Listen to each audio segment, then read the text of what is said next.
So how can you secure contacts on the iPhone? And let me talk about it. And if you are new here, first time on Foxtecc, definitely subscribe for more tips and videos like this one.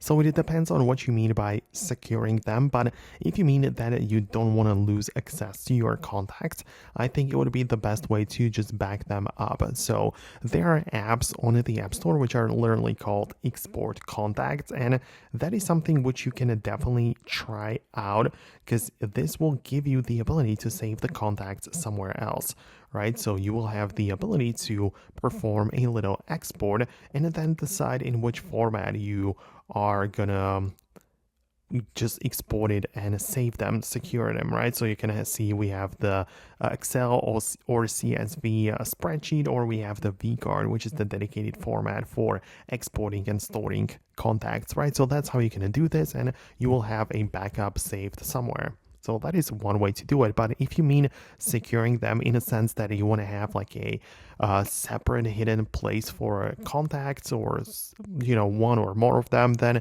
in that case we cannot really lock the contacts app.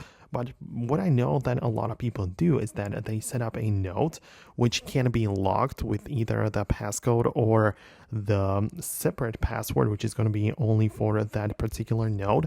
And you can type in the phone number into a note, and every time you click on it, you can send a message or call right away. And it's like the contact is not part of the main contact list. It's kind of like hidden away or put away to a different place, and you can even lock it. So that's really nice.